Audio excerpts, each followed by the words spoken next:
Մի փոքր խոսենք հեռախոսների, բջջային հեռախոսների սահմանափակման եւ արգելքի մասին դպրոցներում։ Մենք որոշակի այդ թեմայով քննարկում բացեցինք եւ ակնհայտորեն Երևանում ծնողները մեծամասամբ բացահայտ ընկալունակ էին այդ հնարավոր սահմանափակումներին, ոչ միայն ընկալունակ էին, այլ նաև ավելի աջակցում էին եւ խրախուսում էին, եւ ես պետք է խնդրեմ Տիկին Խաչատրյան առաջարկեք այն լուծումները, որոնք որ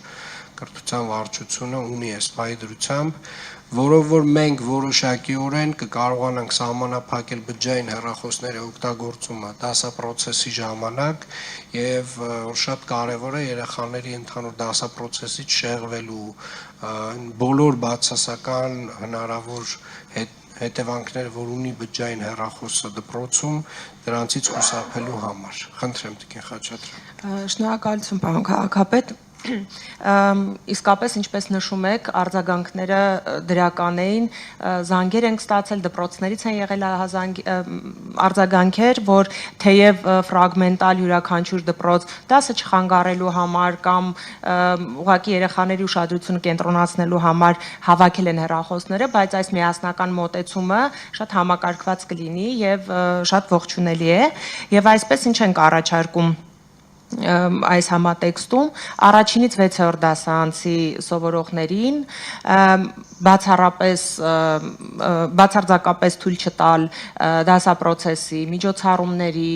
դասամիջոցների ժամանակ իրենց մոտ ունենալ միացված հեռախոսներ, առանձին դեպքերում, երբ երեխան ստիպված պետք է բերի հեռախոսը դպրոց, այն դասերի սկզբին կհանձնվի դասղեկին, համապատասխան պահման վայրում կլինի եւ միայն դասերի ավարտից հետո թույլ կտրվի վերցնել։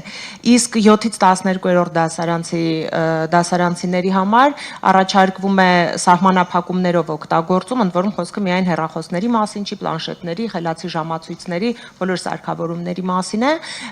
խիստ սահմանափակումներ, բացառապես կրթական նպատակներով եւ ուսուցչի հրահանգով եւ վերահսկողությամբ։ Դա կարող է շաբաթական 1-2 անգամ տեղի ունենալ։ Առաջարկվում է բոլոր դպրոցներում այս սահմանափակումները արդեն իսկ առաջարկել, միևնույն ժամանակ բոլոր իրավական հիմքերը ապավել, մասնավորապես դպրոցի ներքին կարգապահական կանոններում ամրագրել անպայման, իրազեկել սովորողներին, նախապես ծնողներին, բոլոր հետևանքների մասին, այդ պայմանավորվածությունը ձեռք բերել, թե ինչ տեղի կունենա, եթե օրինակ այնուամենայնիվ երեխայի մոտ հայտնաբերվի հեռախոս, եւ նաեւ առաջարկում ենք 15 դպրոցներում, ինչը ընդհանուր դպրոցների 10%-ն է, որոնց բաշխվածությունը կլինի ըստ կրթական աստիճան սովորող թվի աշխարհագրության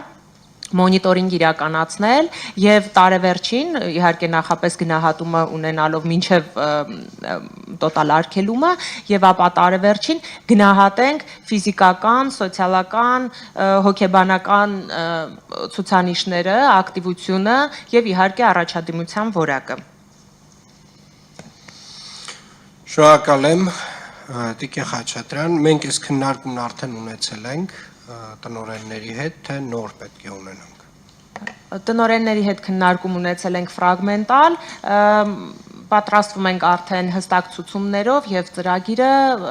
այսօր վաղը ուղարկել դպրոցներին։ Շատ լավ, ես առաջարկում եմ ամեն դեպքում ուղարկել կարծիքի առաջին հերթին, միակ ստանալ կարծիքները, ամփոփել կարծիքները եւ արդեն վերջնական լուծումները առաջարկել բոլորին։ Ես վստահ եմ, որ իհարկե դպրոցականները սկզբում որոշակիորեն մի փոքր կնդվզեն այս մեր որոշմանը, բայց կրթության որակի վրա, նրանց առօրյայի, նրանց նույնիսկ երջանկության վրա վստահորեն